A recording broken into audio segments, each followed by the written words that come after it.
My name is Rachel Martinez, and I was 32 years old when I discovered that my parents had quietly signed over my entire inheritance to my golden child brother, all while living in a house that I secretly owned. The moment I found out was sitting in my family lawyer's office, staring at documents that made my stomach drop to the floor. 20 years of paying property taxes, mortgage payments, and maintenance costs on what I thought was my childhood home, only to learn that my parents had just handed my brother a check for $250,000 from what they believed was their nest egg to help him start his dream business.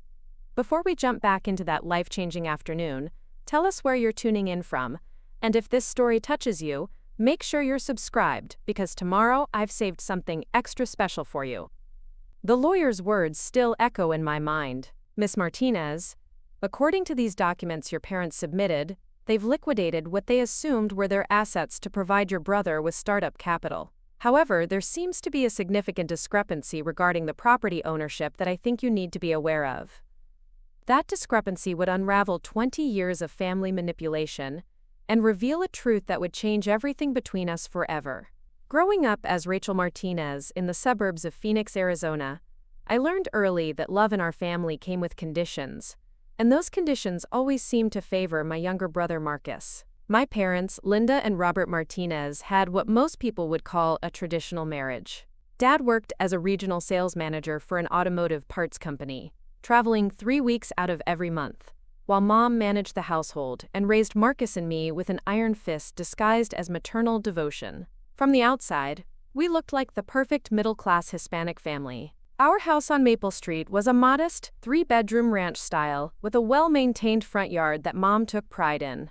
Dad drove a reliable sedan that he replaced every 5 years like clockwork, and Mom kept a spotless home that could be featured in a magazine at any moment. We attended church every Sunday, celebrated every holiday with extended family, and maintained the appearance of suburban harmony that masked the subtle but persistent favoritism that defined my childhood. Marcus was 3 years younger than me, born when I was just starting to understand that I wasn't the center of my parents' universe anymore. Where I was studious and responsible, Marcus was charming and effortlessly popular. Where I had to work hard for average grades, Marcus seemed to excel without trying. Where I followed rules and met expectations, Marcus broke them with a smile that somehow made everyone forget his transgressions. The pattern established itself early and never wavered. When Marcus forgot his homework, Mom would drive it to school for him. When I forgot mine, I learned about responsibility and natural consequences. When Marcus wanted expensive basketball shoes, Dad would find the money somehow. When I needed new clothes for school, we'd wait for sales and shop at discount stores. When Marcus got in trouble for staying out past curfew, it was dismissed as boys being boys. When I came home 15 minutes late from my part-time job at the library, I was grounded for a week. I adapted by becoming the perfect daughter, thinking that if I just tried hard enough, achieved enough, and caused no trouble, I might earn the same unconditional love and support that Marcus received simply by existing. I graduated valedictorian from my high school, earned a full scholarship to Arizona State University, and completed my degree in finance with a 3.9 GPA while working 20 hours a week to cover my living expenses. Marcus barely graduated high school and spent 2 years at community college before dropping out to pursue what Dad called his entrepreneurial spirit and what I privately called his inability to commit to anything requiring actual effort. But the real foundation of our family dysfunction wasn't just favoritism. Preparing and narrating this story took us a lot of time, so if you are enjoying it, subscribe to our channel. It means a lot to us. Now, back to the story. It was the intricate web of financial manipulation that my mother had been weaving since I turned 18. A web so carefully constructed that I didn't even realize I was caught in it until it was almost too late. The manipulation started innocently enough during my freshman year of college. I had received a modest inheritance of $15,000 from my paternal grandmother, Abuela Rosa, who had specifically left it to me for my education. Mom offered to help me manage the money, suggesting that keeping it in my teenage savings account wasn't wise, and that she could invest it properly to help it grow while I focused on my studies. "Misha, you're so smart with your books, but money management is complicated," she'd said, sitting at our kitchen table with the inheritance check spread before us. "Let me help you set up something more sophisticated. Your father and I have been investing for years." We can make this money work harder for you. I was 18, overwhelmed with college coursework, and grateful for what seemed like parental guidance. I signed the papers she put in front of me without reading them carefully, trusting that my mother had my best interests at heart. What I thought was a joint investment account was actually a transfer of my inheritance into my parents' primary investment portfolio, where it would remain for the next 14 years, growing and compounding while I remained completely unaware of its true value. But the grandmother's inheritance was just the beginning. Throughout college, I worked multiple jobs to pay for expenses that my scholarship didn't cover. I delivered pizza on weekends, worked at the campus bookstore between classes, and spent summers doing data entry at local businesses. Every dollar I earned went toward textbooks, food, rent, and the thousand small expenses that make college life possible. I was proud of my independence and work ethic, often bragging to friends about how I was putting myself through school without burdening my parents. What I didn't know was that my mother had been monitoring my bank account since I was 16, when she'd helped me open my first checking account. As the cosigner, she had full access to my financial information and had been making small withdrawals from my accounts for years. $5 here, $20 there, amounts small enough that I attributed them to fees or forgotten purchases. Over 4 years of college, those small withdrawals totaled nearly $3,000. The pattern continued after graduation when I landed my first job as a junior financial analyst at a mid-sized investment firm in downtown Phoenix. I was making decent money for the first time in my life, and I was determined to build a secure financial future.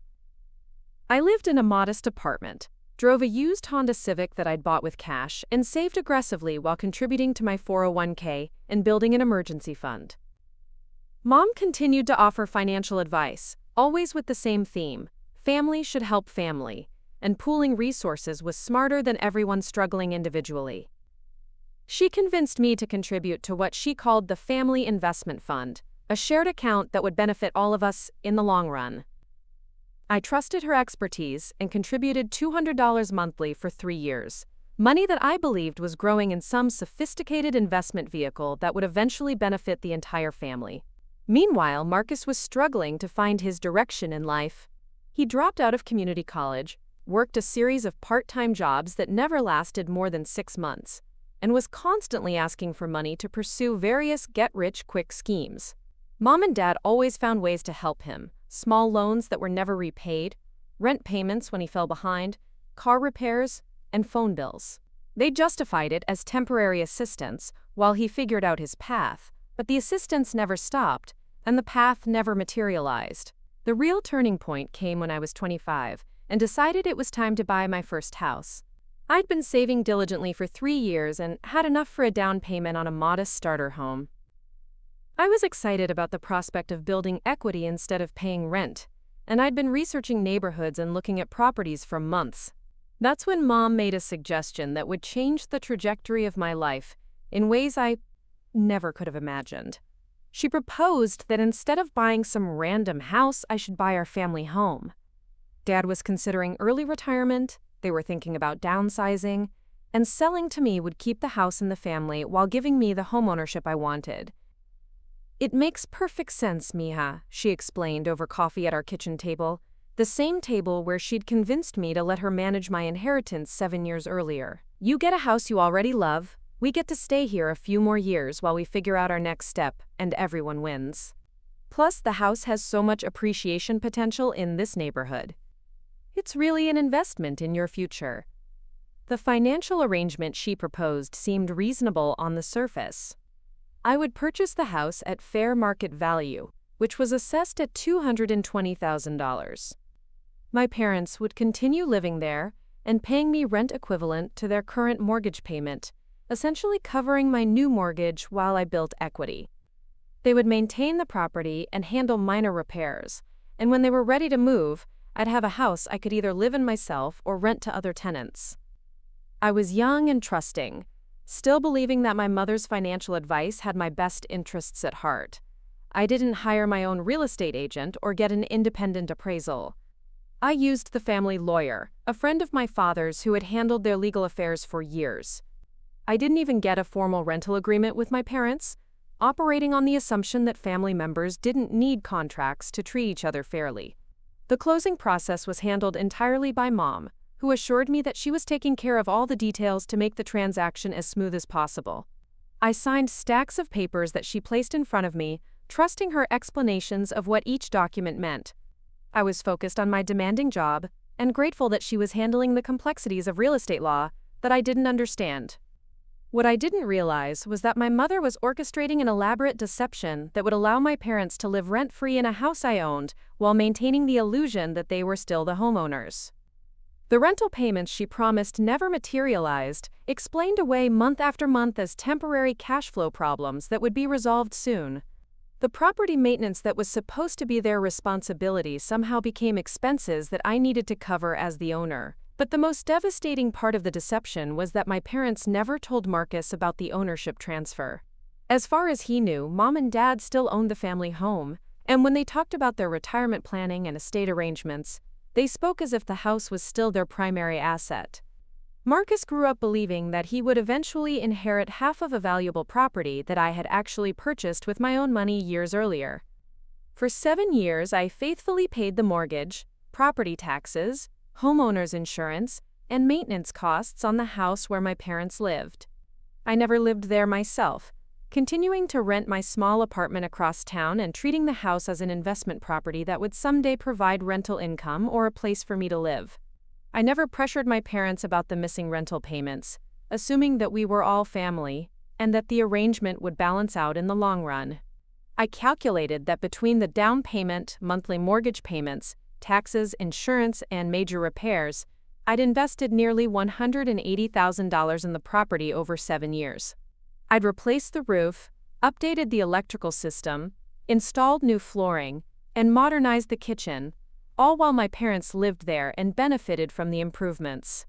I justified these expenses as investments in my future, never questioning why my parents seemed incapable of contributing to their own living situation.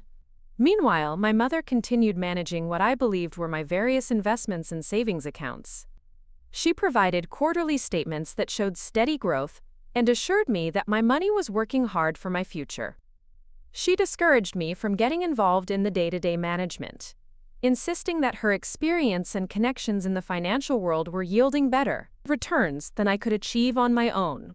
The truth was that my mother had been systematically transferring my assets into accounts that she controlled, building a substantial nest egg that my parents and Marcus believed belonged to the family as a whole. My original inheritance had grown to nearly $60,000 over 14 years. My contributions to the family investment fund had totaled over $7,000, and various other transfers and manipulations had created a portfolio worth almost $90,000 that existed entirely because of my money but was held in my parents' names. The house purchase had been the masterpiece of deception. By having me buy the property but never formalizing our rental arrangement, my mother had created a situation where I was building equity in a house that my family believed they still owned. She'd convinced my father that they'd made a smart financial move by staying in their home while allowing me to build credit and experience homeownership. She'd convinced Marcus that the family assets were secure and growing.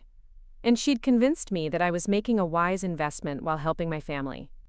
But perhaps the most insidious part of the entire arrangement was how it affected my relationship with Marcus. While I was working 60-hour weeks, saving aggressively, and making sacrifices to build financial security, Marcus was living at home, rent-free, being supported by parents who were actually being supported by me. He could afford to take risks with part-time jobs and failed business ventures because he had no real expenses. He could pursue his dreams and passions because I was unknowingly subsidizing his lifestyle. The irony was that I'd become successful partly because I'd been forced to be independent and responsible from a young age. My career had flourished because I understood the value of hard work and financial discipline. I'd been promoted twice in 5 years and was earning a salary that put me in the top 20% of earners in my age group. I owned my own home, had substantial savings, and was building toward early retirement through careful planning and consistent investing. Marcus, meanwhile, had never held a steady job for more than 8 months, had no savings, no assets, and no clear career direction. But in my parents' eyes, He was the one who needed help and support, while I was the one who had figured out how to take care of herself. They saw my success as evidence that I didn't need their assistance, while viewing his struggles as proof that he required their intervention. This dynamic created a feedback loop that reinforced their favoritism while making me feel guilty for being successful. Every promotion I earned, every financial milestone I reached, and every indication that I was thriving independently seemed to justify their decision to focus their resources on Marcus. I began to feel like my success was somehow selfish, like I should be grateful for having figured out how to support myself while my brother still needed help. The manipulation was so subtle and long-term that I didn't recognize it as manipulation.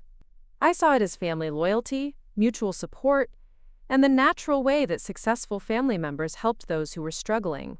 I believed that my contributions to the family finances were investments in our collective future, and that eventually we'd all benefit from the wealth we were building together.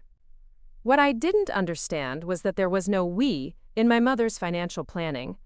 There was Marcus, who she saw as needing protection and support. There were she and my father, who deserved comfort and security in their retirement. And there was me, who existed primarily as a source of funding for the lifestyle that Marcus and my parents wanted to maintain. 7 years after buying the house, I was 32 years old, financially successful and completely unaware that I'd been funding my family's lifestyle while being systematically excluded from the wealth that my own money had created. I thought I was the responsible daughter who had learned to take care of herself. I had no idea that I was actually the family's primary source of income, or that my parents were about to prove just how expendable they considered me to be. The revelation would come not through any confession or family meeting, but through a routine appointment with a lawyer who would show me documents that proved everything I believed about my family's finances was a carefully constructed lie. And once that lie unraveled, it would expose 20 years of manipulation that had shaped not just my bank account, but my entire understanding of my place in my family's hierarchy of love and value. That afternoon in the lawyer's office would mark the end of my role as the unwitting financier of my family's dreams, and the beginning of my journey to reclaim not just my money, but my sense of self-worth that had been systematically undermined by the people who were supposed to love me unconditionally. The patterns that would eventually cost me nearly $300,000 began long before I was old enough to understand what money really meant. Looking back now, I can trace the threads of manipulation to my childhood, when Mom would convince me that sharing my birthday money with Marcus was the loving thing to do, because he didn't have a birthday coming up for months, and it wasn't fair for me to have spending money when he didn't. Linda Martinez had a gift for making financial manipulation sound like moral guidance. She could frame the most unfair arrangement as a lesson in family values, generosity, and long-term thinking. When I was 12 and wanted to save my allowance to buy a bike, she convinced me that putting the money toward a family vacation would create memories that lasted longer than any material possession. When I was 14 and earned money babysitting neighborhood kids, she suggested I contribute to Marcus's school trip fund because education experiences were more valuable than whatever teenage trinket I might waste the money on. These early lessons taught me that my financial independence was somehow selfish, that thinking about my own needs before the family's needs was a character flaw that needed to be corrected. I learned to feel guilty about wanting things for myself, and virtuous about sacrificing my wants for what Mom portrayed as the greater good of family harmony and shared prosperity. The manipulation became more sophisticated as I got older, and my earning potential increased. During high school, I worked part-time at a local restaurant, earning decent tips that I planned to save for college expenses. Mom convinced me that keeping the money in a regular savings account was foolish, when she could invest it in certificates of deposit that would earn better interest rates. She handled all the paperwork and gave me monthly updates on how my money was growing, always emphasizing how proud she was of my mature approach to financial planning. What I didn't know was that Mom was using my earned income as collateral for loans that funded Marcus's various activities and expenses. She'd take out small loans against my CDs to pay for his sports equipment, school fees, and social activities, then use money from Dad's paycheck to pay back the loans before I noticed any problems. It was a complex shell game that allowed Marcus to live without financial constraints while I worked 20 hours a week, believing I was building my college fund. The system worked because I trusted my mother completely, and because Marcus never questioned where his funding came from. He lived in a world where money appeared when he needed it, where his expenses were always covered, and where financial responsibility was something that other people worried about. I lived in a world where every dollar had to be earned and carefully managed, where financial planning was my responsibility, and where contributing to family needs was both expected and morally required. During my junior year of high school, Dad lost his job when his company downsized the regional sales division. The family income dropped by 60% overnight, and Mom called a family meeting to discuss how we would handle the financial crisis together. She explained that we all needed to make sacrifices and that my college fund would need to be temporarily redirected to help the family survive until Dad found new employment. I was devastated but understood that family emergencies required family solutions. I agreed to let Mom use my college savings to help with mortgage payments and living expenses, believing that the money would be returned once Dad was working again. Marcus was told that his activities would need to be scaled back, temporarily, but somehow his lifestyle never actually changed. He continued playing expensive club sports, going on school trips, and receiving the same level of financial support he'd always enjoyed. Dad did find a new job within 4 months, actually a better position with higher pay than his previous role. But my college fund was never restored. When I asked about it, Mom explained that the money had been invested in family improvements that would benefit all of us in the long run. The new carpet in the living room, the updated appliances in the kitchen, and the landscaping in the backyard were all investments in our shared home value that would pay dividends when we eventually sold the house. This was my introduction to Mom's philosophy of communal family wealth, the idea that individual assets were less important than collective prosperity. According to her logic, my college savings hadn't been spent, they'd been converted into home equity that would benefit the entire family. My sacrifice wasn't a loss but a wise investment in our shared future that demonstrated my maturity and commitment to family values. I worked even harder during my senior year, taking on additional shifts and tutoring younger students to rebuild my college fund. I applied for every scholarship I could find and was thrilled when I received the full academic scholarship to Arizona State. I felt like my hard work and sacrifice had paid off, that I'd learned valuable lessons about perseverance and family loyalty that would serve me well in adulthood. College marked the beginning of a new phase in Mom's financial manipulation, one that was more sophisticated and harder to detect because it operated through legitimate-seeming investment vehicles and professional-sounding financial advice. She convinced me that managing money while juggling college coursework was overwhelming, and that her experience with family finances made her better qualified to handle my investments. The arrangement she proposed seemed logical and responsible. I would focus on my studies and work enough to cover my daily expenses, while she managed my inheritance and any additional savings in investment accounts that would grow more aggressively than simple savings accounts. She provided detailed quarterly reports showing steady growth and explained the various investment strategies she was using to maximize my returns. What she was actually doing was far more complex and devious. My inheritance and savings were being used as seed money for a family investment portfolio that generated real returns. But those returns were being reinvested in ways that benefited the family's overall financial position rather than my individual account. She was essentially using my money as capital to improve the family's creditworthiness, secure better loan terms, and fund investments that were held in my parents' names. The quarterly reports I received were accurate in terms of the numbers, but misleading in terms of ownership. When she showed me that my $15,000 inheritance had grown to $22,000 over 3 years, she was telling the truth about the growth but not about who would ultimately benefit from that growth. The money was growing, but it was growing within a larger portfolio that was legally owned by my parents and that I had no independent access to.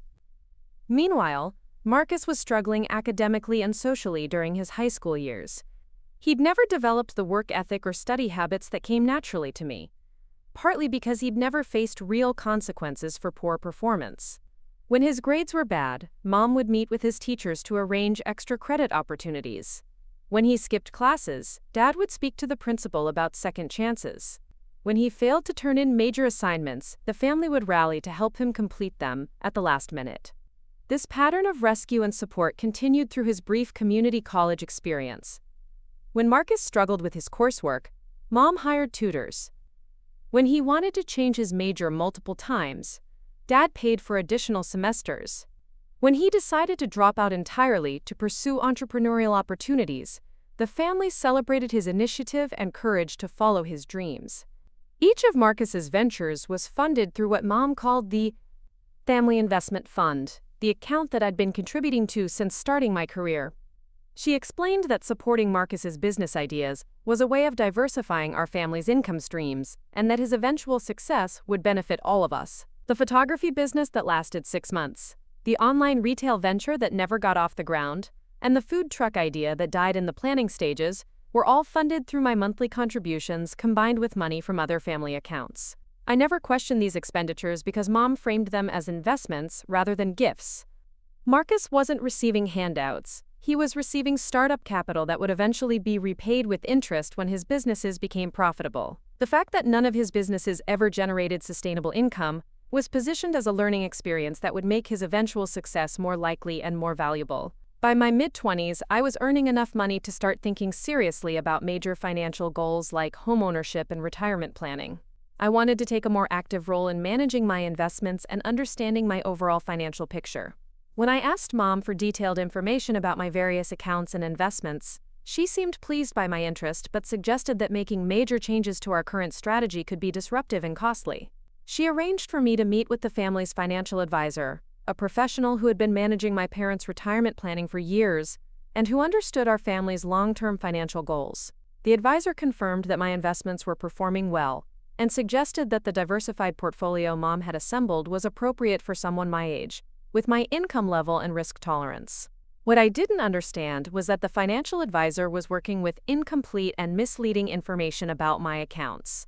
He was providing advice based on the assumption that I was a beneficiary of family investments, rather than the primary contributor to them. He saw my various accounts as part of a larger family portfolio that included my parents' retirement savings and Marcus's future inheritance, not as individual investments that I had funded entirely with my own money. The advisor reinforced Mom's advice about the importance of long-term thinking and diversification.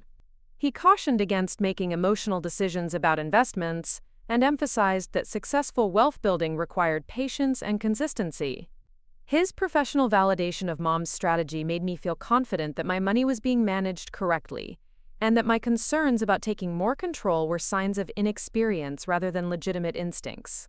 Around this time, Marcus announced his most ambitious business plan yet, a boutique fitness studio that would combine personal training with wellness coaching and nutritional counseling. He'd developed a comprehensive business plan, identified a promising location, and projected profitability within 18 months. The startup costs were substantial, requiring nearly $50,000 in initial investment for equipment, lease deposits, and operating capital. Mom called a family meeting to discuss Marcus's proposal and how we could support his entrepreneurial vision. She presented detailed financial projections, showing how the fitness studio could generate significant returns for the family's investment portfolio, while providing Marcus with the stable career he'd been working toward. She emphasized that this was different from his previous ventures, because he'd done extensive market research and had developed a solid business plan with realistic timelines and profit projections. The family investment fund had grown substantially over the years, fueled by my monthly contributions and the profits from various successful investments that Mom had made with the pooled family money. According to her calculations, we had enough capital to fund Marcus's fitness studio while maintaining our other investment positions and continuing to grow our overall portfolio. I agreed to support the investment, believing that Marcus had finally found his calling and that the fitness studio represented a genuine opportunity for both his personal success and our family's financial growth. I even volunteered to help with the business planning, offering to review his financial projections and marketing strategy from my perspective as a finance professional. Working with Marcus on his business plan was the first time I'd been involved in the details of how our family money was being invested and spent. As I reviewed his financial documents and helped him refine his projections, I began to notice inconsistencies between what I understood about our family's financial position and what Marcus seemed to believe about available resources. Marcus spoke casually about accessing family funds as if they were unlimited and available for any worthwhile purpose. He made references to trust funds and inheritance money that I didn't remember being discussed in our family financial planning. He seemed to believe that our parents had accumulated substantial wealth through decades of successful investing, and that supporting his business ventures was a natural way of sharing that wealth with the next generation. These conversations made me uncomfortable, but I couldn't pinpoint exactly why. Marcus wasn't saying anything technically incorrect, and his assumptions about family wealth seemed consistent with the investment growth that Mom had been reporting to me for years. But something about his casual attitude toward money that I knew I had worked hard to earn made me feel uneasy in ways I couldn't articulate. The fitness studio opened with great fanfare and initial success.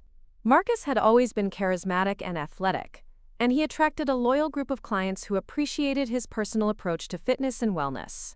For the first 6 months, the business seemed to be meeting its projections and validating the family's investment in Marcus's entrepreneurial vision. But running a successful business required skills that Marcus had never developed: consistent scheduling, financial record-keeping, customer service, and long-term planning. Within a year, the fitness studio was struggling with cash flow problems, client retention issues, and operational challenges that Marcus seemed unprepared to handle. He began asking for additional family investment to help the business through what he characterized as temporary growing pains. Mom was supportive of providing additional capital, explaining that most new businesses required more investment than initially projected, and that abandoning Marcus's venture now would mean losing everything we'd already invested. She proposed that the family investment fund provide bridge funding to help the fitness studio stabilize its operations and reach sustainable profitability. I was more skeptical about throwing additional money at a struggling business, but I trusted Mom's experience and didn't want to be the family member who gave up on Marcus when he needed support. I agreed to the additional investment but requested more detailed financial reporting and involvement in the business's operational planning.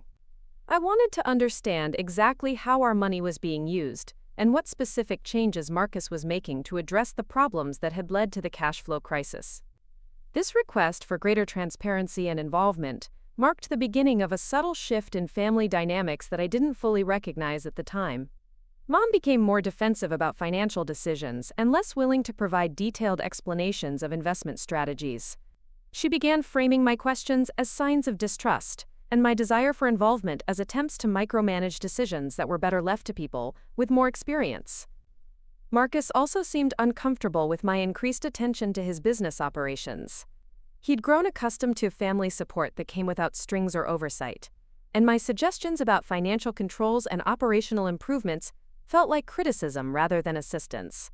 He began excluding me from business discussions and dealing directly with Mom when he needed additional funding or support. The family dynamic that had always positioned me as the responsible, independent daughter who didn't need help was now being used to justify excluding me from decisions about money that I had contributed.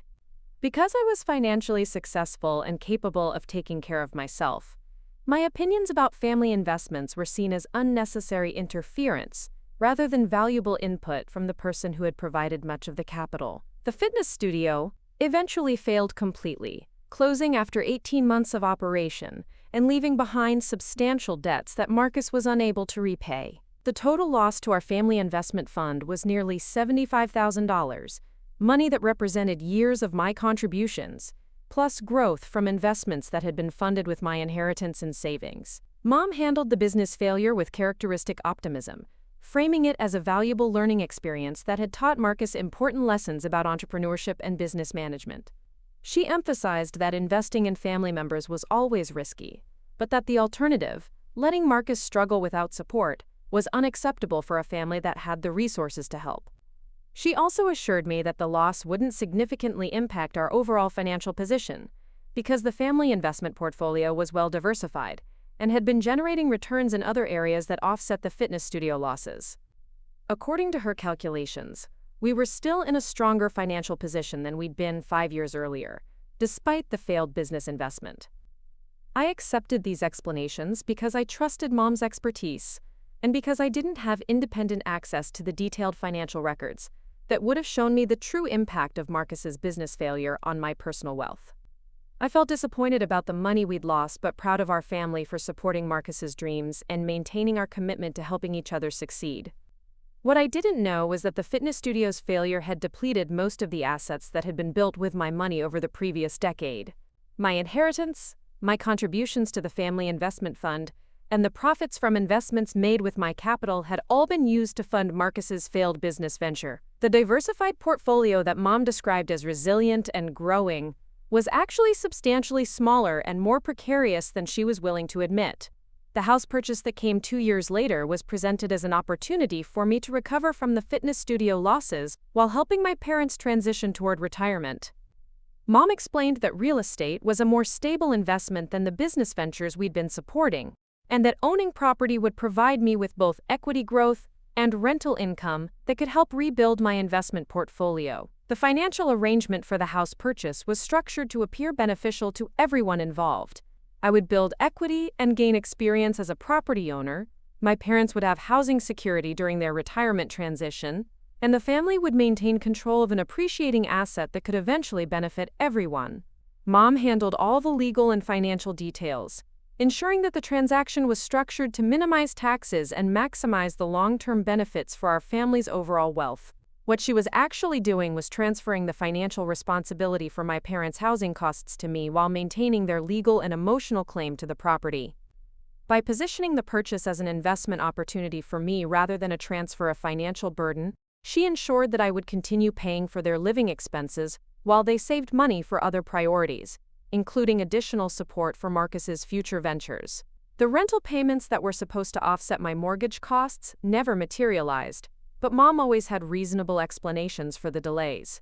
Dad's retirement planning was more complex than expected, requiring them to maintain cash reserves for unexpected expenses. Marcus was going through a difficult transition period after his business failure and needed temporary financial support that was straining their monthly budget. The house needed maintenance and updates that were using up the money they'd planned to pay me in rent. Each explanation seemed logical and temporary, and I didn't want to pressure my parents about money when they were dealing with legitimate financial challenges. I could afford the mortgage payments on my salary, and I believed that the rental income would eventually resume once their financial situation stabilized. I was building equity in a property that I expected to own long-term, so the temporary cash flow issues seemed like minor inconveniences, rather than major problems. For 7 years, I continued making payments on a house where my parents lived rent-free while believing they were still the homeowners. I funded improvements and maintenance on a property that was appreciating in value, but that my family considered to be their asset rather than mine.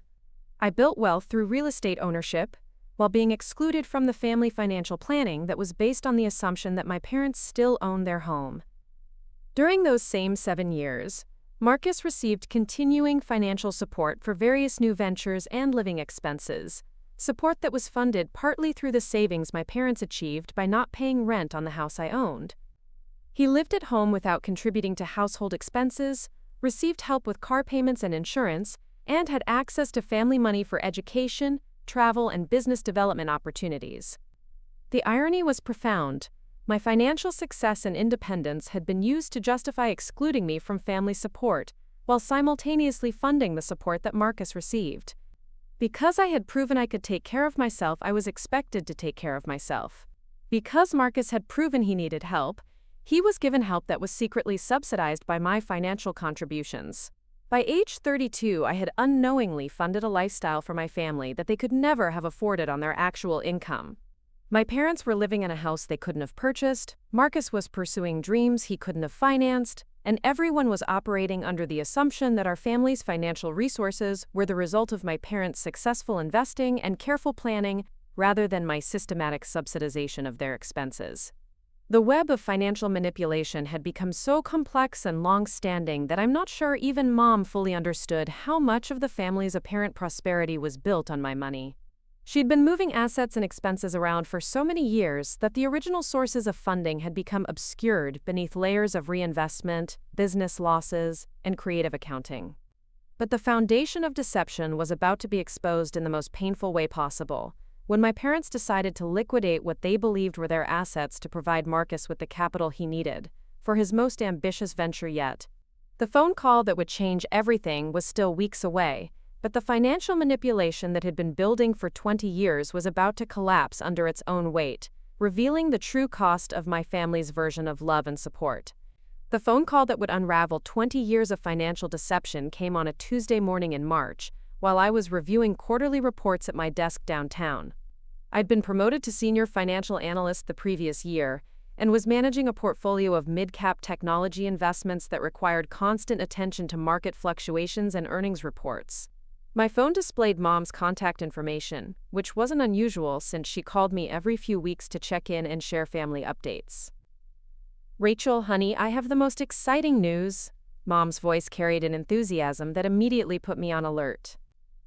In my experience, Mom's excitement about financial matters usually meant someone was about to spend money in ways that would somehow become my responsibility. "Marcus has found the perfect opportunity for his consulting business, and your father and I have decided to help him get started properly this time." I set down the market analysis I'd been reviewing and gave Mom my full attention. Marcus had been talking about starting a business consulting firm for months, claiming that his experience with the failed fitness studio had taught him valuable lessons about entrepreneurship that he could share with other small business owners. The idea seemed optimistic given his track record, but I'd learned not to voice skepticism about Marcus's plans during family conversations. "That sounds interesting," I said carefully, wondering how much family money was about to disappear into another one of Marcus's ventures. "What kind of help are you planning to provide?" Mom's response hit me like a physical blow. "We've decided to liquidate some of our long-term investments to give Marcus proper startup capital. Your father and I have been so conservative with our money over the years, and we realize we should be more supportive of our children while we're still here to see them succeed. We're giving Marcus $250,000 to establish his consulting firm." I stared out my office window at the Phoenix skyline, trying to process what I'd just heard. $250,000 was more money than my parents had ever discussed spending on anything, including their own retirement. It was more than the value of the house I'd purchased for them, more than Marcus's fitness studio had cost, and more than I'd imagined my parents had available to give away. "That's a substantial amount," I managed to say, my voice sounding strange to my own ears.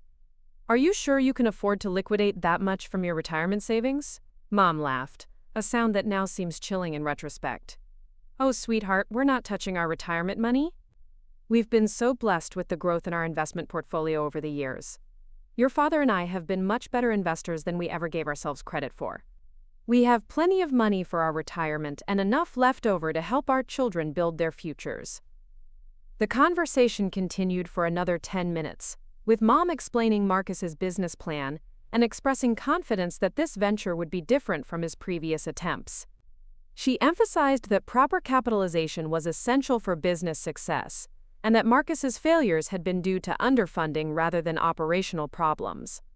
She seemed genuinely excited about Marcus's prospects and proud of her ability to provide him with the support he needed. After hanging up, I sat in my office trying to understand why the conversation had left me feeling so unsettled. My parents supporting Marcus wasn't unusual, and they'd always been more generous with him than seemed financially prudent. But the amount of money involved and Mom's casual confidence about their investment portfolio seemed inconsistent with what I knew about their financial situation.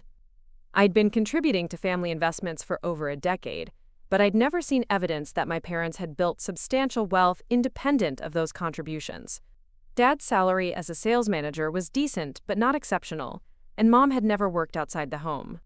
Their ability to give away $250,000 suggested either that their investment returns had been extraordinary or that I'd seriously underestimated their financial resources. Over the following days, I found myself thinking more about my family's finances than I had in years. The questions that began forming weren't accusations or suspicions, just curiosity about details that I'd never thought to ask. How had my parents accumulated enough wealth to give away such a large sum, while also supporting Marcus's living expenses and maintaining their own lifestyle? What investments had generated returns substantial enough to create that kind of liquidity? Why hadn't Mom ever mentioned that their portfolio had grown large enough to support major gifts to their children? I decided to schedule a lunch with Mom to learn more about the family's financial picture and to discuss my own investment goals in the context of our family's overall wealth. If my parents had been as successful with their investing as this gift to Marcus suggested, I wanted to understand their strategies and potentially adjust my own approach to wealth building. Mom seemed pleased when I called to suggest lunch, commenting that we didn't spend enough time together and that she missed our regular conversations about my career and future plans. We arranged to meet at an upscale restaurant near her house, the kind of place where business people discussed important matters over expensive salads and designer cocktails. The lunch started pleasantly, with Mom asking about my work and sharing updates about Dad's retirement planning and Marcus's excitement about his new business venture. She seemed relaxed and happy, more animated than I'd seen her in months. The prospect of Marcus finally achieving sustainable success appeared to have lifted a weight from her shoulders that I hadn't realized she'd been carrying. When I brought up the topic of family investments and asked about the strategies that had generated enough growth to support Marcus's startup funding, Mom's demeanor shifted slightly. She became more formal in her responses, speaking in generalities about diversification and long-term planning, rather than providing the specific details I was hoping to learn. "Your father and I have always been conservative investors," she explained, cutting her grilled salmon into precise pieces. "We've focused on steady growth rather than risky ventures, and we've been fortunate that our patience has paid off over the years. The key is starting early and being consistent, which is why I've always encouraged you to think long-term about your financial planning." I pressed for more specific information about the types of investments that had performed well for them, partly out of professional curiosity, and partly because I wanted to understand whether I should be adjusting my own portfolio allocation. Mom's responses remained vague, focused on general principles rather than specific asset classes or investment vehicles. "The details are quite complex," she said when I asked about their portfolio composition. "Your father handles most of the research and decision-making, and I focus more on the overall strategy and long-term planning. What I can tell you is that we've been very pleased with the results, and we feel confident about our ability to support both our retirement and our children's financial needs." The conversation left me with more questions than answers, but I attributed Mom's vagueness to the natural tendency of people to be private about their financial details. Many families don't discuss specific investment amounts or strategies, and I respected my parents' right to maintain privacy about their wealth while still being generous with their children. But over the following weeks, small details from our lunch conversation began to bother me in ways I couldn't articulate.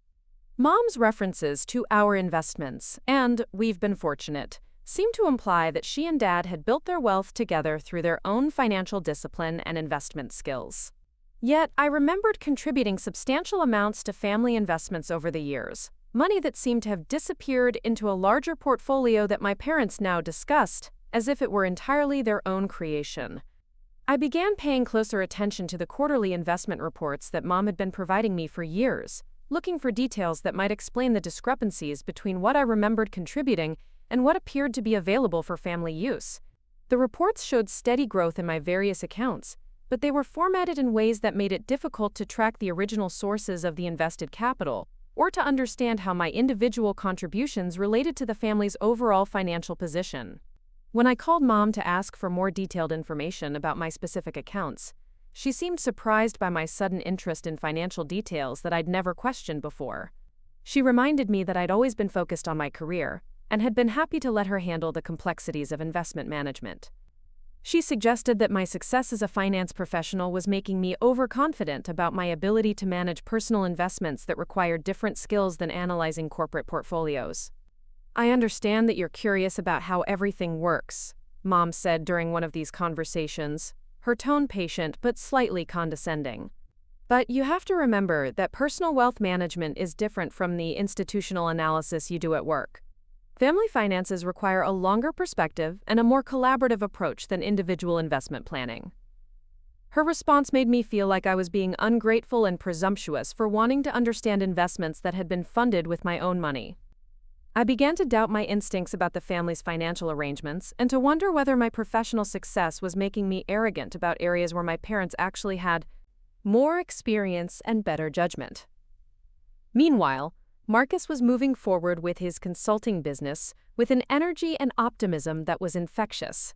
He'd rented office space in a trendy business district, hired a graphic designer to create professional marketing materials, and was networking with potential clients throughout the Phoenix business community. For the first time in his adult life, he seemed to have a clear vision for his future and the resources to pursue that vision without the financial constraints that had limited his previous ventures. Watching Marcus's transformation was both inspiring and confusing. He carried himself with a new confidence that came from having substantial financial backing. And he spoke about his business plans with the kind of detailed knowledge that suggested he'd learned from his past failures. He seemed genuinely committed to making the consulting firm successful, not just as a way of proving himself to the family, but as a legitimate career path that could provide long-term financial security. But his casual references to the family money that was funding his venture made me increasingly uncomfortable. Marcus spoke about the $250,000 investment as if it were a natural inheritance that had always been available to him, rather than a gift that represented a substantial portion of my parents' assets.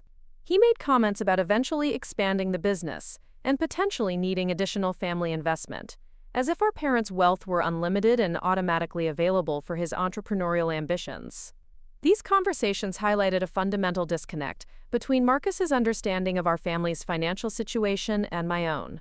He seemed to believe that our parents had accumulated substantial independent wealth through decades of successful investing, wealth that was naturally available to support their children's goals and ambitions.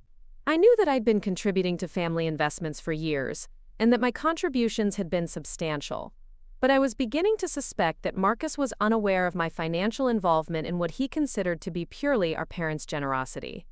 The suspicion that something was fundamentally wrong with my understanding of the family's finances continued to grow throughout the spring and early summer. Small comments from family members began to take on new significance as I paid closer attention to their assumptions about money and ownership. Dad made references to our house when talking about property improvements, despite the fact that I'd been paying the mortgage for 7 years.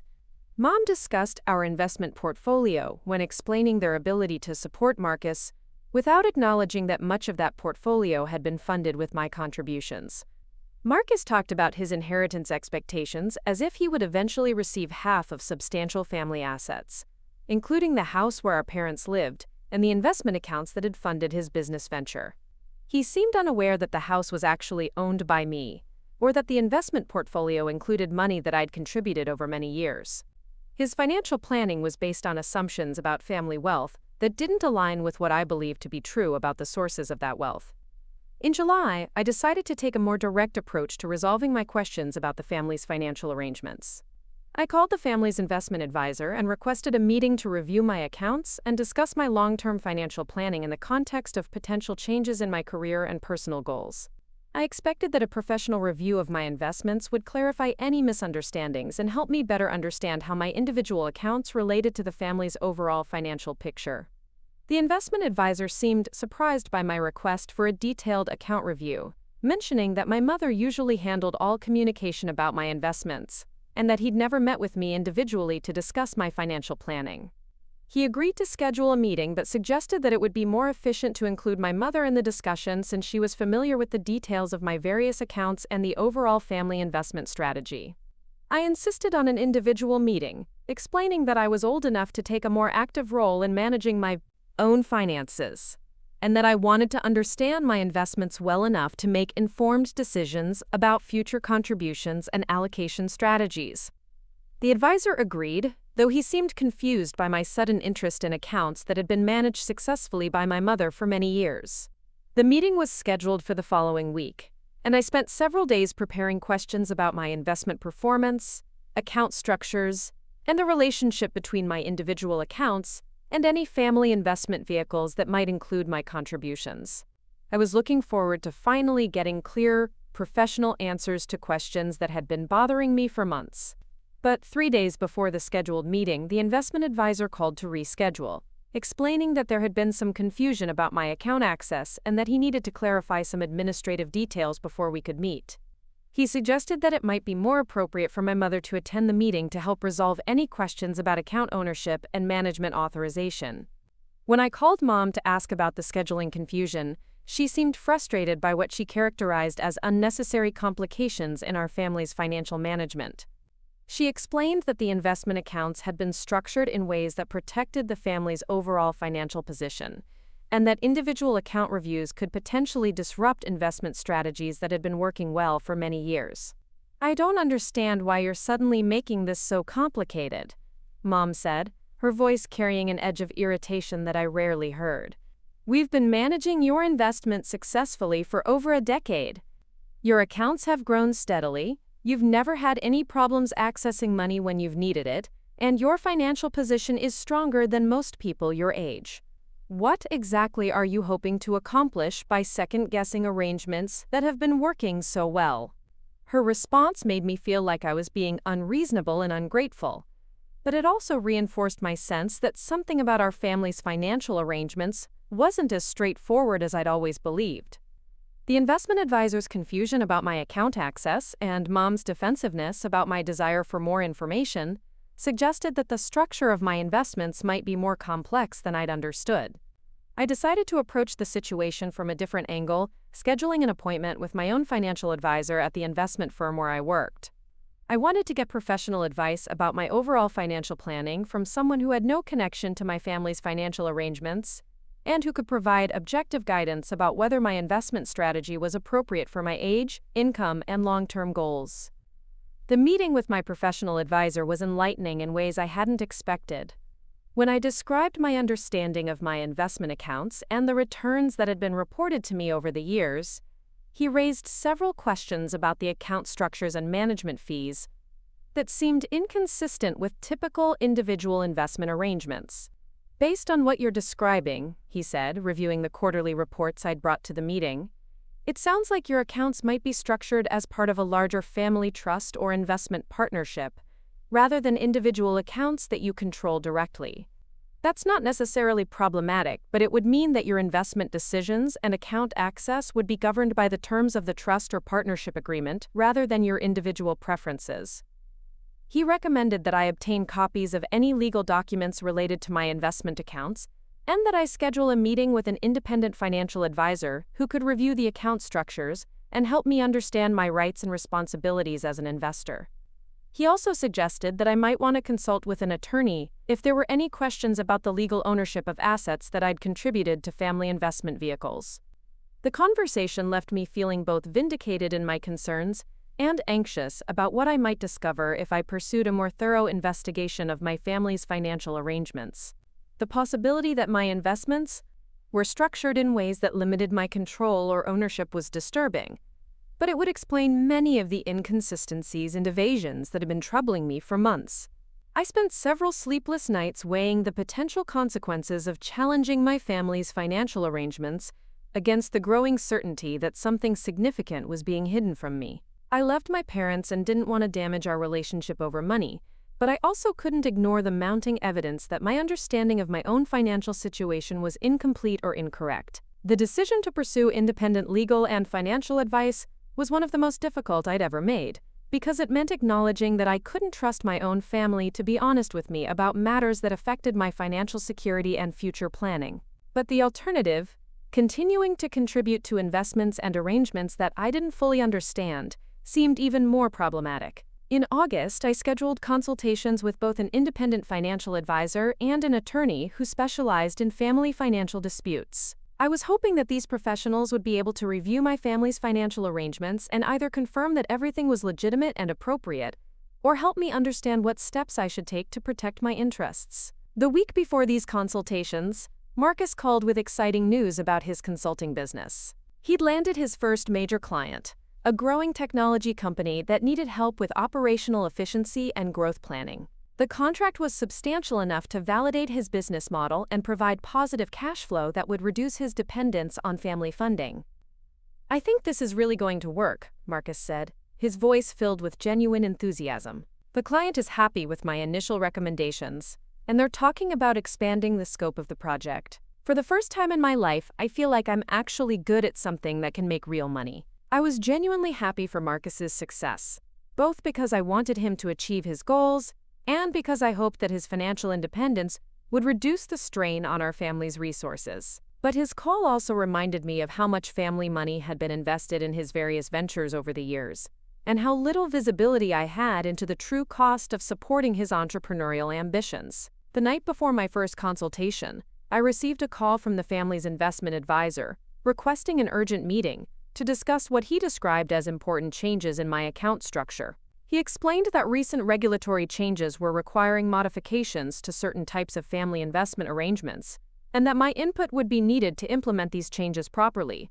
When I asked for more details about the nature of these regulatory changes and their impact on my investments, the advisor became vague and suggested that the technical details were complex and would be better explained in person. He emphasized the urgency of scheduling the meeting and mentioned that delays could potentially result in negative consequences for my account performance. The timing of this call, coming just before my planned consultations with independent advisors, seemed suspicious in ways that made me even more determined to get objective professional advice about my family's financial arrangements.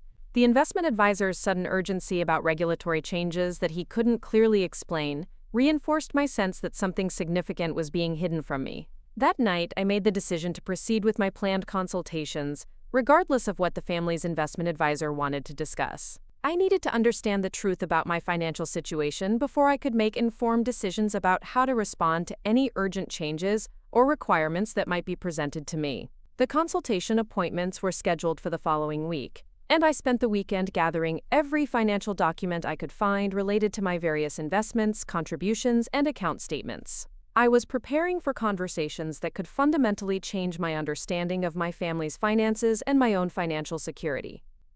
As I organized the documents, I noticed patterns and discrepancies that I'd never focused on before. Account numbers that seemed to change over time, investment descriptions that were vague or inconsistent, and growth rates that seemed either too good to be true or inconsistent with market performance during the relevant time periods.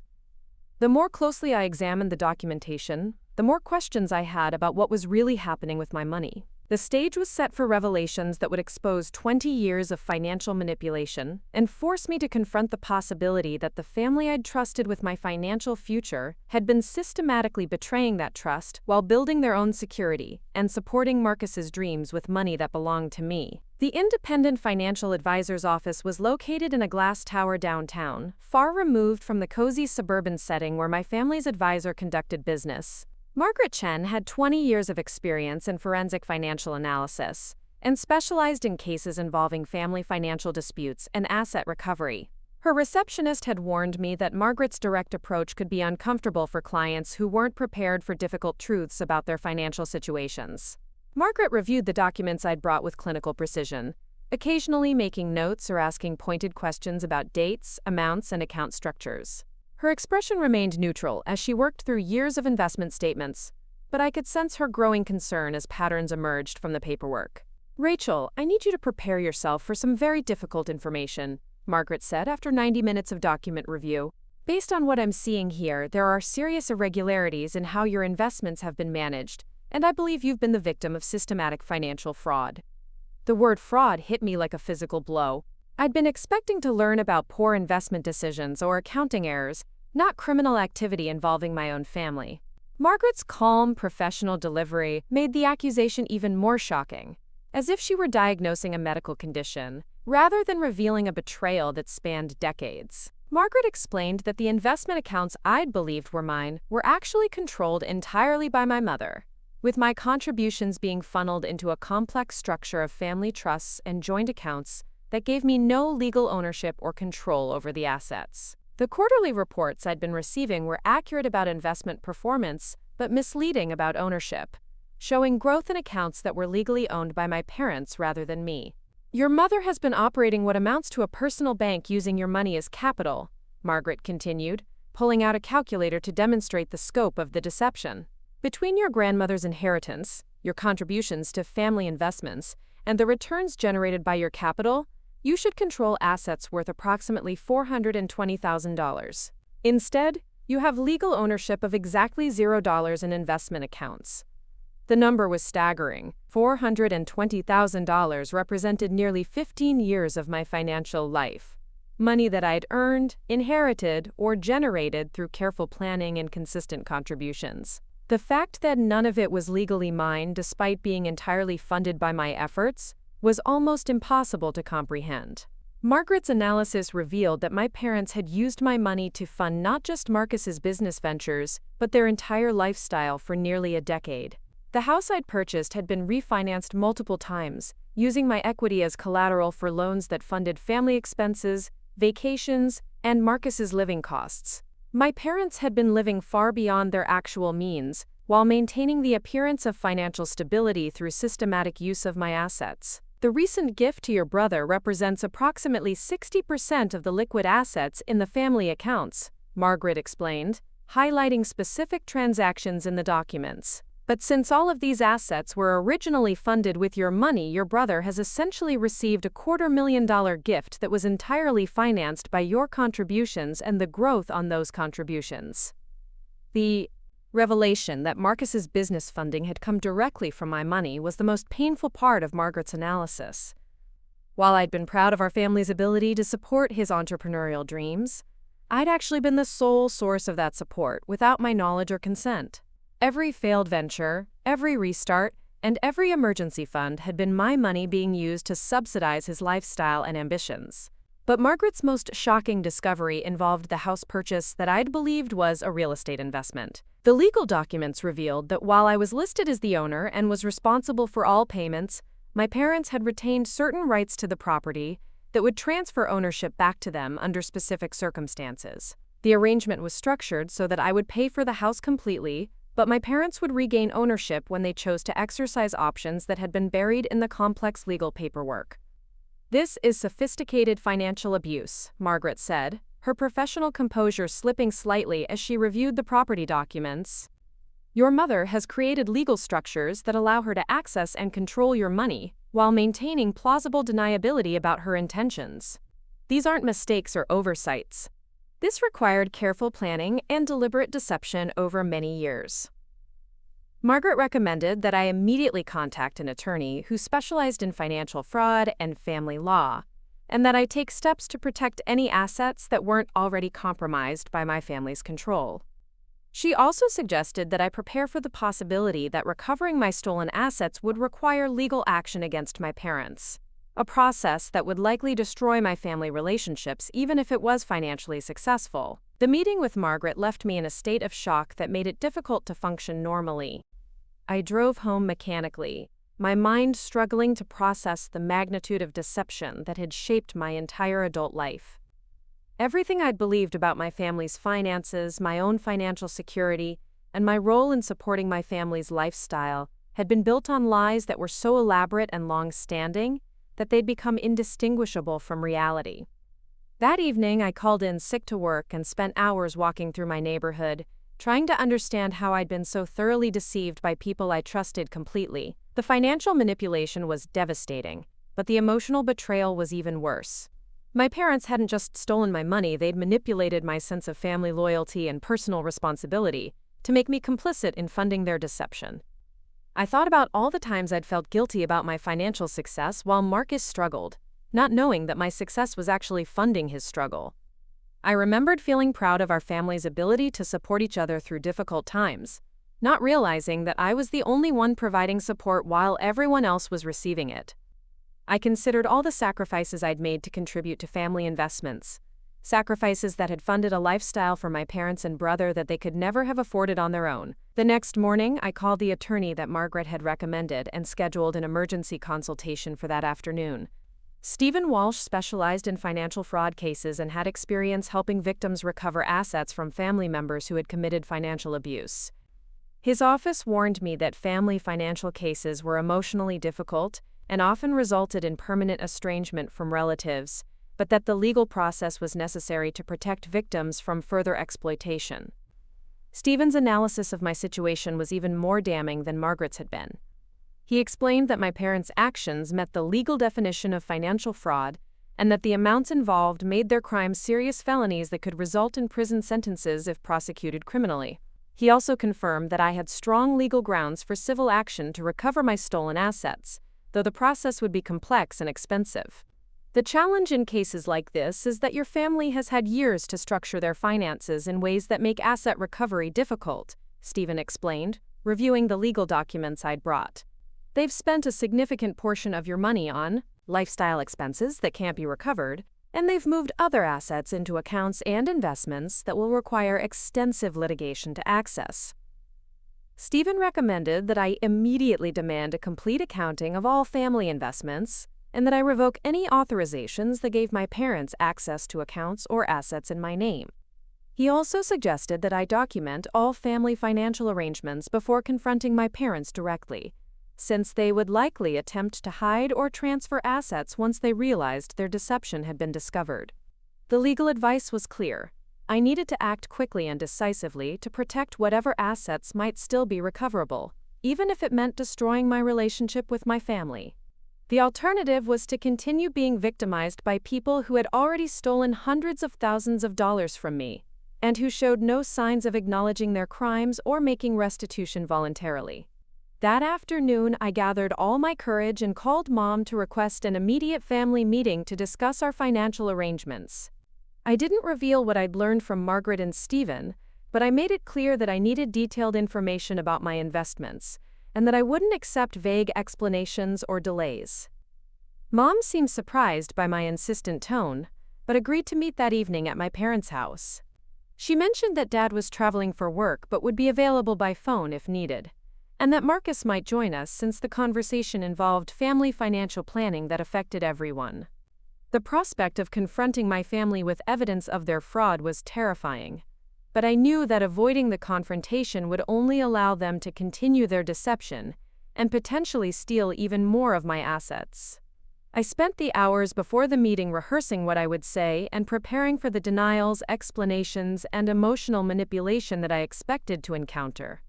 When I arrived at my parents' house that evening, the familiar surroundings felt different, knowing that I was the actual owner of the property where this confrontation would take place. The house that had always represented family stability and comfort now felt like a symbol of the deception that had defined my adult life. Every improvement I'd paid for, every maintenance issue I'd funded, and every mortgage payment I'd made took on new significance as evidence of how thoroughly I'd been betrayed.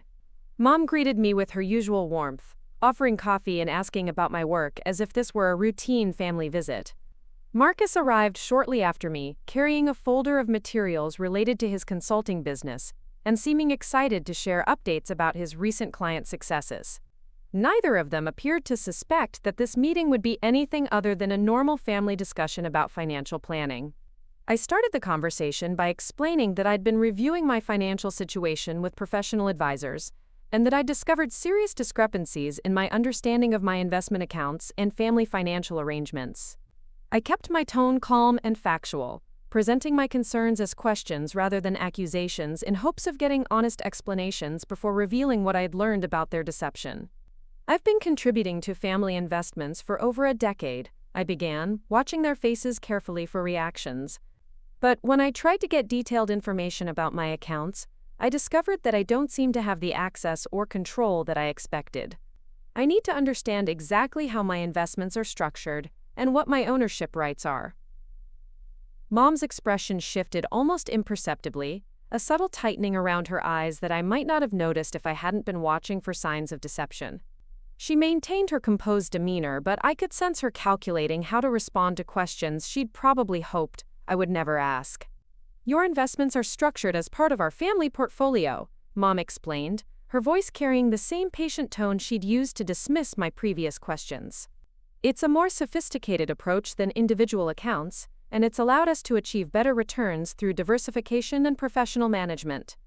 Your contributions have grown substantially over the years, and you'll benefit from that growth when the time comes for distribution."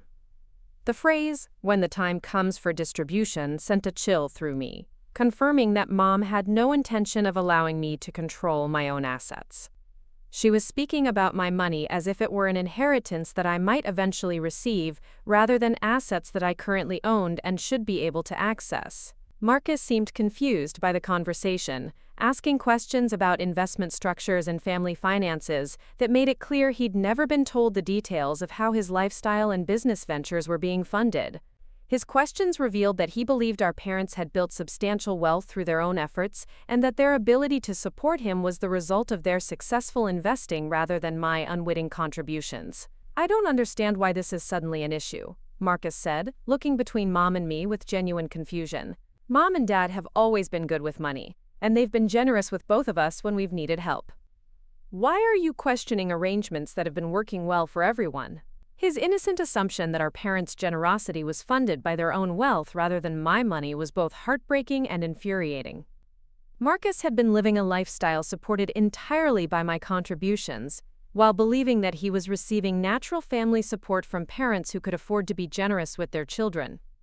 I realized that revealing the truth about our family's finances would be devastating for Marcus as well as for me. He would have to confront the fact that his business success was built on stolen money, and that his entire adult life had been subsidized through financial fraud committed against his sister. The revelation would force him to question everything he believed about his relationships with our parents and his own accomplishments. But I also realized that continuing to protect Marcus from the truth would mean allowing the fraud to continue and potentially enabling my parents to steal even more of my assets. Margaret and Stephen had both emphasized that financial abusers rarely stop their crimes voluntarily, and that intervention was necessary to prevent further victimization. Taking a deep breath, I pulled out the analysis that Margaret had prepared and placed it on the coffee table where both Mom and Marcus could see it. The document clearly outlined the sources of funding for all family investments and demonstrated that virtually every dollar in the family accounts had originated from my contributions or inheritance. "This is an independent analysis of our family's financial arrangements," I said, my voice steadier than I felt. "It shows that the money you gave Marcus for his business came entirely from my contributions to family investments over the past 15 years. It also shows that I'm the legal owner of this house, and that I've been paying all the expenses while you've been living here rent-free." Mom's face went through a series of expressions as she scanned the document, moving from confusion to anger to something that looked like panic. Marcus picked up the papers with shaking hands, his face pale as he realized the implications of what he was reading. "This can't be right," Marcus said, his voice barely above a whisper. "The money for my business came from Mom and Dad's retirement investments. They told me they'd been saving for years, and that they wanted to help me get started." "The retirement investments were funded with my money," I replied, feeling heartbroken at having to destroy his understanding of his accomplishments. "The house I supposedly bought as an investment is actually the house you've been living in rent-free while I paid the mortgage. The family investments that generated returns were built with my inheritance and contributions. Everything you think our parents gave you actually came from me."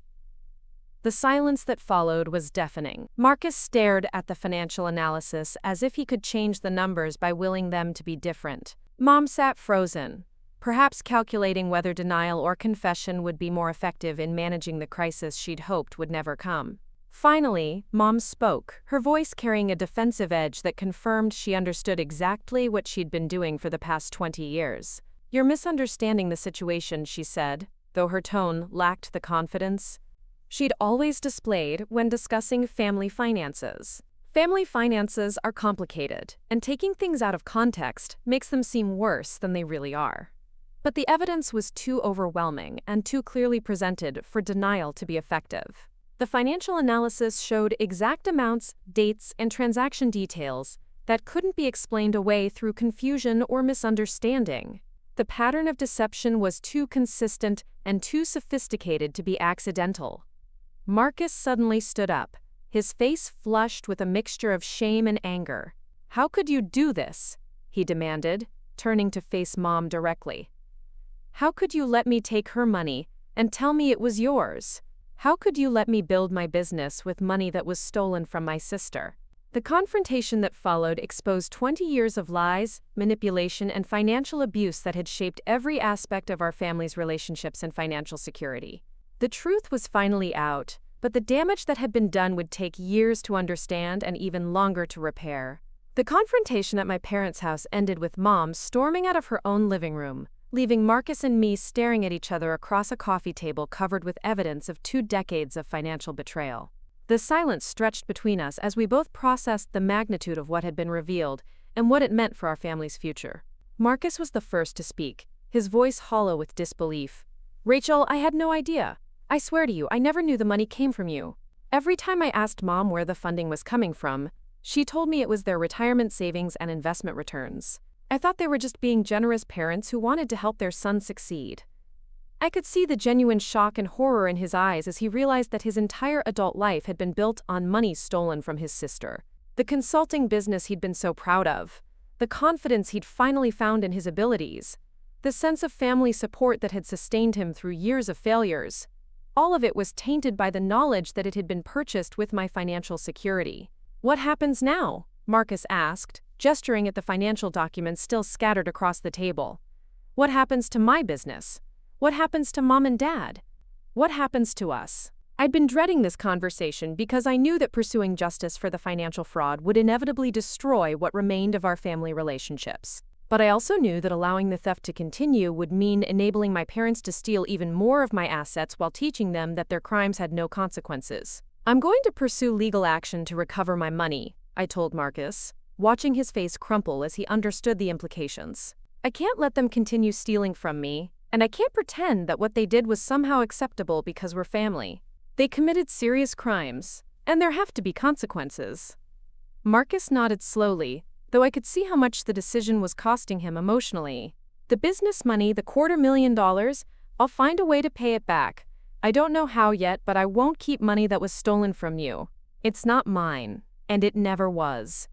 His immediate willingness to return the stolen money, despite knowing it would likely destroy his consulting firm, showed me a side of Marcus that I'd rarely seen before. The crisis had forced him to confront his own role in our family's dysfunction, and to choose between protecting his comfortable lifestyle and doing what was morally right. Over the following days, I worked with Stephen Walsh to file both criminal and civil actions against my parents. The criminal charges included fraud, embezzlement, and financial elder abuse, though I wasn't elderly enough to qualify for enhanced penalties. The civil lawsuit sought recovery of all stolen assets, plus damages and legal fees, amounts that totaled nearly $500,000 when interest and penalties were included. Dad returned from his business trip to find himself facing felony charges and the prospect of losing everything he'd built through 20 years of financial manipulation. His initial reaction was denial and outrage, insisting that family financial arrangements couldn't constitute criminal activity, and that I was being ungrateful and vindictive for involving law enforcement in what should have been a private family matter. But as the evidence mounted and the legal consequences became clear, Dad's attitude shifted from defiance to desperation. He began calling me daily, alternating between angry demands that I drop the charges and tearful pleas for forgiveness and family reconciliation. He claimed that Mom had been the mastermind of the financial deception and that he'd been manipulated just as I had been, though the legal documents showed his signature on numerous fraudulent transactions. Mom's response was more calculating and less emotional. She hired an expensive attorney and began the process of transferring assets to accounts and investments that would be harder for me to access through legal action. She also started a campaign to turn extended family members against me, portraying my legal action as a vindictive attack on elderly parents who had sacrificed everything for their ungrateful children. The family dynamics that emerged during the legal proceedings revealed patterns of manipulation that extended far beyond financial matters. Mom had been controlling family relationships for decades, deciding who could speak to whom and what information was shared between family members. She'd isolated Dad from his siblings and friends, convinced Marcus that his failures were always due to external factors, and taught me that my successes were somehow selfish if they didn't benefit the entire family. Marcus surprised everyone by becoming my strongest ally in the legal proceedings. He voluntarily turned over all financial records related to his consulting business, and cooperated fully with the forensic accountants who were tracing the movement of stolen assets through various family accounts. He also began therapy to address the emotional manipulation he'd experienced throughout his life, and to develop the skills he'd need to build genuine independence from our parents' financial support. "I've never had to take real responsibility for my choices before," Marcus told me during one of our regular coffee meetings that had replaced our old family dinners. "Every time I failed at something, Mom would find a way to make it someone else's fault and then provide money to fix the problem. I never learned how to handle failure or success on my own terms." The legal process took 18 months to resolve completely, during which time I had to rebuild my entire understanding of my financial situation and my relationships with my family. The forensic investigation revealed that my parents had stolen even more money than Margaret's initial analysis had shown, including assets that had been hidden in accounts under relatives' names and investments that had been structured to appear unrelated to my contributions. The final settlement required my parents to liquidate virtually all of their assets to repay the money they'd stolen from me. They lost the house I'd unknowingly purchased for them, their retirement accounts, their cars, and most of their personal possessions. Dad faced 6 months in minimum security prison and 5 years of probation, while Mom received a suspended sentence in exchange for cooperating with asset recovery efforts. Marcus voluntarily dissolved his consulting business and returned the startup capital to the settlement fund, despite the fact that he'd legitimately earned money through his client work that he could have legally kept. He said that keeping any money connected to the fraud would make it impossible for him to trust his own accomplishments or rebuild his relationship with me. "I want to start over completely," he explained as he signed the papers transferring his business assets. "I want to build something that's genuinely mine, that I can be proud of without wondering where the money really came from. I want to earn your respect and trust again, and I can't do that while benefiting from money that was stolen from you." The recovery process wasn't just financial, it was emotional and psychological as well. I had to learn how to trust my own judgment after decades of having my perceptions manipulated by people who claimed to love me. I had to rebuild my sense of self-worth and understand that my value as a person wasn't dependent on how much I could provide for other people. I also had to grieve the loss of the family I thought I had, the loving parents who had seemed proud of my success, and the close-knit family unit that had supposedly supported each other through good times and bad. The family I'd believed in had never actually existed. It had been a carefully constructed illusion designed to make me compliant with my own financial exploitation. Marcus and I began building a new relationship based on honesty, mutual respect, and genuine independence, rather than the complex web of financial dependency and emotional manipulation that had defined our previous interactions. He got a job in corporate operations, started paying his own expenses for the first time in his adult life, and began the slow process of developing real confidence based on his own accomplishments rather than family-funded ventures. "It's scary being financially responsible for myself," Marcus admitted during one of our conversations. "But it's also liberating. Every dollar I earn is actually mine, every success is genuinely my achievement, and every failure is a learning opportunity rather than a crisis that someone else has to solve." Today, nearly 3 years after that devastating phone call about Marcus's business funding, I've recovered most of my stolen assets and rebuilt my financial security on a foundation of knowledge and control rather than trust and hope. My investment portfolio is managed by advisors who work directly for me, my assets are held in accounts that only I can access, and my financial planning is based on my own goals and priorities rather than family obligations and expectations. Marcus has thrived in his corporate role and recently received a promotion that came with a salary increase substantial enough to allow him to start investing for his own future. He's also begun dating seriously for the first time, having developed the emotional independence necessary for healthy relationships with people who aren't part of our family's dysfunctional dynamic. Our parents moved to a small apartment across town and are living on Social Security and the minimal retirement savings that weren't liquidated to repay their theft. Dad completed his prison sentence and probation without incident, but both he and Mom remain largely estranged from Marcus and me. They occasionally reach out with requests for financial assistance or attempts at reconciliation, but we've learned to maintain boundaries that protect us from further manipulation. The experience taught me that family loyalty isn't about unlimited financial support or blind trust in people who claim to have your best interests at heart.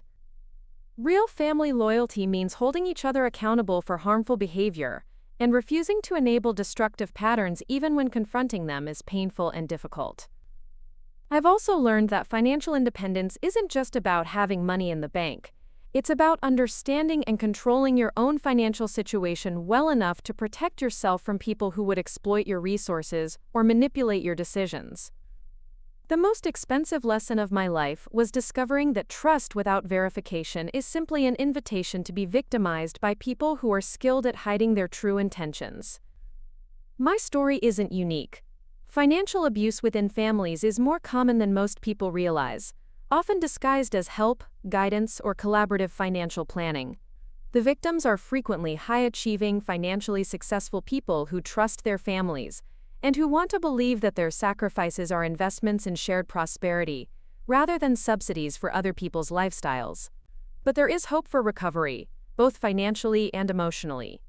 With proper legal representation, forensic accounting, and therapeutic support, it's possible to expose financial fraud, recover stolen assets, and rebuild relationships based on honesty, rather than manipulation.